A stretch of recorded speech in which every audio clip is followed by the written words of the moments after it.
is presented by Panhandle Cleaning and Restoration. The remnants of now tropical depression, Debbie, continues to impact the Carolina coastline. How does this play out for us?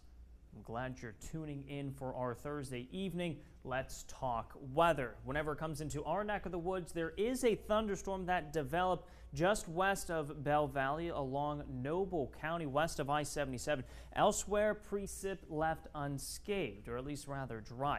The flood watch has been extended into the east side of Somerset and Fayette County down into Monongalia and Preston County.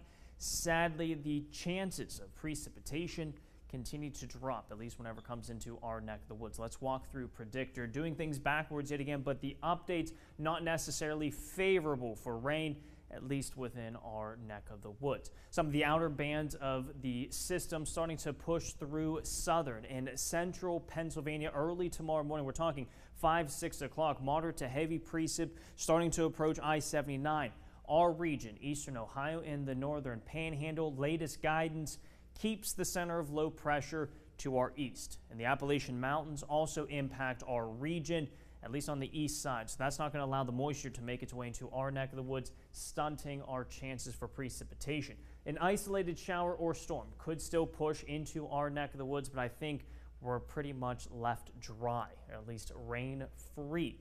Not good news for the gardens and the grasses moving forward. I do have sunshine, though, at least as we head into Friday evening, as high pressure clears us out, and sun-filled and stunning will best describe our weekend.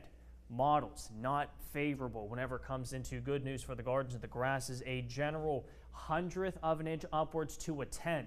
In map form, here's how things progress. That gradient has shifted along I-79, so Morgantown up towards Westmoreland County, New Stanton into Armstrong, more so where we can expect to see an inch plus.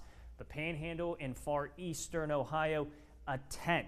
If anything, a 100th of an inch, if we even receive precipitation into Saturday morning. So that's the latest on the rain-related activity. Sadly, not good news, of course, for the gardens and the grasses. Whenever it comes to temperatures, if you like the summertime heat, we had that today, mid-80s across the Ohio River Valley. We top things off today at the Wheeling, Ohio County Airport at 88.